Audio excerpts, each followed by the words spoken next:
आज हम करेंगे क्वेश्चन नंबर 100। इसमें कुछ क्वेश्चन एन में हमें इसमें साइकोलॉजी है कि आप इंग्लिश को किस तरीके से पढ़ाएंगे। तो हम इसमें करेंगे क्वेश्चन नंबर 100। इसमें पहला क्वेश्चन है, home language is dash in a natural way. जो होम लैंग्वेज होती है वो आपको फिल इन द ब्लैंक्स में उसको सही आंसर बनना है। या लर्न या याद की जाती है, टॉट सिखाई जाती है, प्रमोटेड या एक्वायर्ड। लर्न मतलब उसको सिखा मतलब वो सीखता है दूसरों को यूज करते हुए देखकर। लर्न का मतलब होता है उसे अलग से सिखाना, मतलब वो अपने आप नहीं सीखता। एक्वायर्ड क्या होता है, वो अपने आप ही सीख जाता है। तो इसमें हमारा ऑप्शन नंबर 4 सही है, एक्वायर्ड, क्योंकि वो एक्वायर करता है, इसको लर्न नहीं करते या उसे याद करने। बच्चा बचपन में ऐसे ही बोलना सीख जाता है, दूसरों के बोलते हुए देख गया उनके। Which of the following is not true while teaching learner in their mother tongue at primary level? इनमें से क्या सही नहीं है? इसमें से क्या सही नहीं है ये बताना है हमें। प्राइमरी लेवल पे बच्चों को मदर टंग में देने के लिए, मदर टंग में लैंग्वेज देने के लिए इनमें से क्या सही नहीं है? It makes learning easily.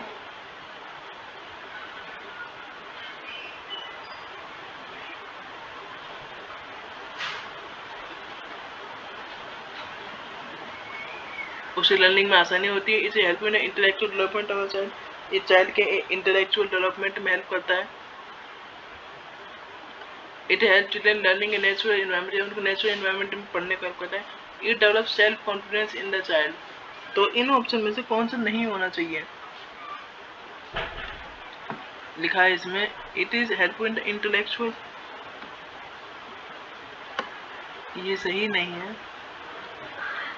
Learners in the mother tongue language is helpful in the intellectual development होता है। नो, इसमें हमारा आंसर गलत बता दी मैंने। ओ मतलब आंसर सही है, इसका सेकंड ही होगा। Communicative language teaching always emphasis on. जो कम्युनिकेटिव टीचिंग होती है वो किस पे एम्फेसिस देती है? फॉर्म पे, राइटिंग पे, ग्रामेटिकल कॉम्पिटेंसी पे, या लैंग्वेज यूज पे? तो कम्युनिकेशन लैंग्वेज क्या होती है? हम यूज जो बोलचाल की भाषा होती है उसी को कम्युनिकेटिव लैंग्वेज बोलते हैं। और हमारा क्वेश्चन नंबर 103, रिया एक क्लास टीचर है।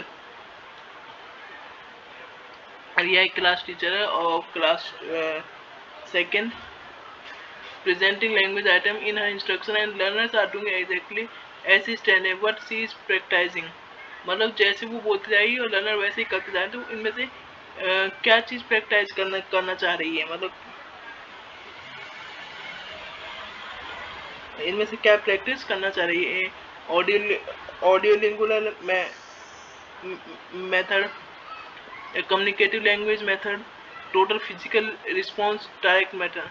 तो उसमें करने को बोली। तो मेरे हिसाब से आप अगर ध्यान से सोचें तो इसमें जो वो बोल रही है वो बच्चों को करना है। तो क्या कर रही है? Total physical response. इसमें वो पूरी तरीके से टोटल फिजिकल रिस्पॉन्स है। ओके, ऑप्शन आज अजीब से लग रहे हैं।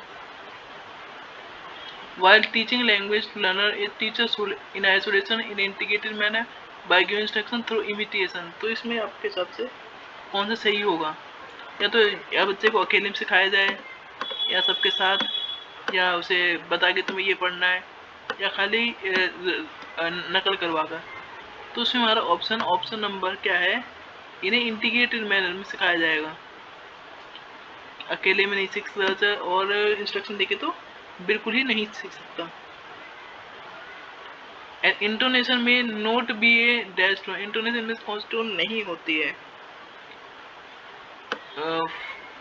फॉलिंग कम होती आवाज, लाउड बढ़ती आवाज, स्लाइडिंग, राइजिंग।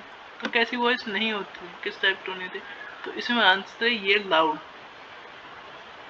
तरह की वॉइस नहीं होती इंटोनेशन। अगर आपको इस पे अलग से वीडियो, मतलब इंटोनेशन का मतलब भी होता है। तो इंटोनेशन इनमें से क्या, कौन सी टोन नहीं हुई, ये टोन होती है, इनमें से कौन सी नहीं होती है, वो नहीं होती, वो सेकंड वाली, क्योंकि उसमें नोट लग रहा है। Functional grammar stand for using teaching grammar in isolation. Grammar किस में हेल्प करती है और फंक्शनल ग्रामर किस में हेल्प करती है, तो हमें इसमें ये बताना है। इन टीचिंग ग्रामर जो पढ़ा था उसमें isolation, passing, explanation of literary content या कंटेक्स्ट। ठीक है, देखो इसमें आइसोलेशन मतलब अकेले ही, पार्सिंग मतलब जो उसमें लिखा हुआ है वो समझने के लिए, या बातचीत की भाषा, एक्सप्लेनेशन हर पॉइंट के लिटरेचर ग्रीक कंटेंट एक्सप्लेन करें, या कंटेक्स्ट समझने के लिए। तो इसमें ये होता है कंटेक्स्ट को समझने के लिए इसको लिया जाता है, जो बुक के क्वेश्चन वगैरह जो करने होते हैं। A teacher asks the learner to think of ideas quickly about the topic, save water, and also ask them to note down their ideas before writing the article on save water. She is focusing on, वो किस पे focus करना चाह रही है, उसको बच्चे को यूँ बोलती है कि आपको क्या करना है कि सेव वाटर उसके बारे में लिखना है, उसके बाद आइडिया से लाने। आल्सो से ये भी कहा है कि अपने आइडिया को नोट डाउन करें before writing the article on save water पे आर्टिकल लिखने से पहले आइडिया को, मतलब टीचर ने नहीं लिखा है, उन बच्चों से कहा तुम अपना आइडिया उसे दो। तो ये क्या चेकलिस्ट में आएगा, ड्रिल में आएगा, ब्रेन स्टॉर्मिंग में आएगा, या असेसमेंट में आएगा। तो वो आइडिया जनरेट करने के लिए बोल रही है, तो इसलिए हमारा ऑप्शन नंबर 3 ब्रेन स्टॉर्मिंग आएगा, कि यहाँ सबसे पहले आइडिया यहीं पे जनरेट होता है, इसी स्टेज में।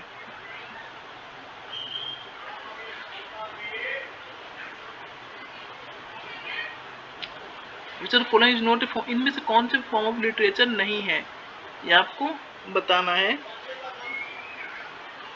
तो मेमोरी भी बेस्ड टाइप रहती है इसकी भी।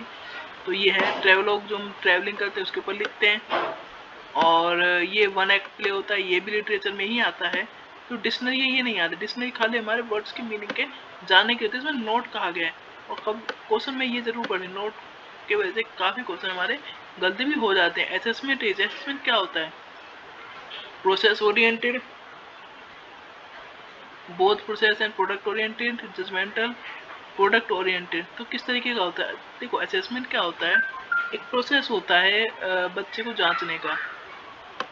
ठीक है, तो इसमें यह है, इसमें पहला ऑप्शन है process oriented, both process and product, मतलब जो प्रोसेस चल रहा है, और जो प्रोडक्ट मतलब जो सीख रहे हैं, जो सिखाया जा रहा है और जो सीख रहे हैं उसके लिए, जज करने के लिए, या सीधे सीखे हुए को जानने के लिए। तो ये असेसमेंट क्या होता है, एक प्रोसेस होता है। ठीक है, तो हमारा ऑप्शन नंबर 1 प्रोसेस ओरिएंटेड होगा।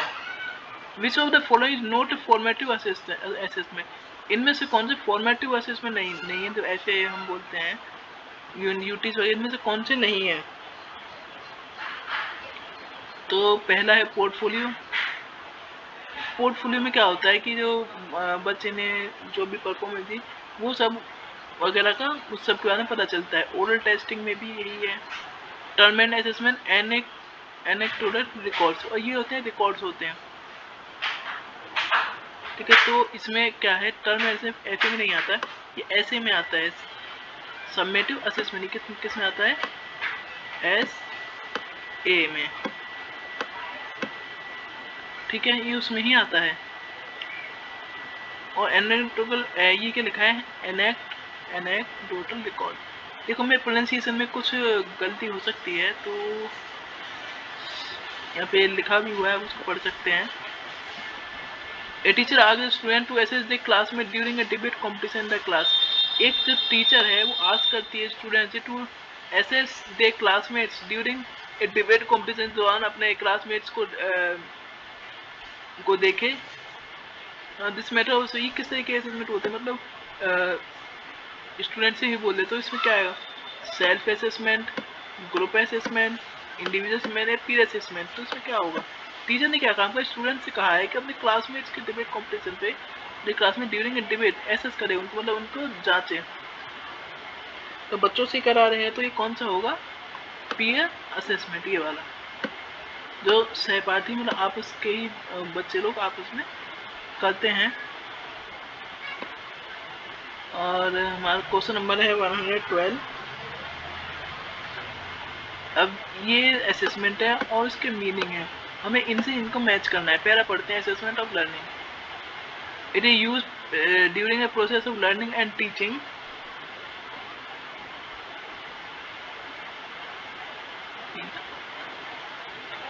असेसमेंट ऑफ लर्निंग इसका होगा ये वाला। It is use toward and at the end of the instruction period. Assessment for learning ये इसमें आएगा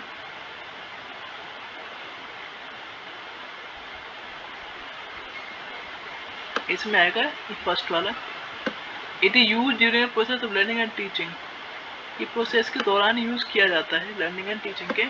और assessment as learning, it is use when student reflect on and monitor, में रिफ्लेक्ट करता है और एज लर्निंग। ठीक है, इसमें ऑप्शन नंबर थर्ड सही है, इसमें तीनों ऑप्शन आ रही हैं।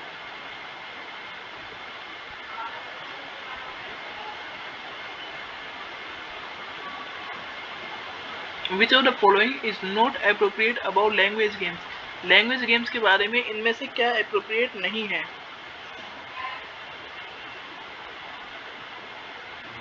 Language game provide competition environment to the learner to win the game by any means. तो ये थोड़ा सा इनअप्रोप्रिएट लग रहा है, जो नहीं होना चाहिए। लैंग्वेज के games create a real world context in the classroom, enhance the uses of language.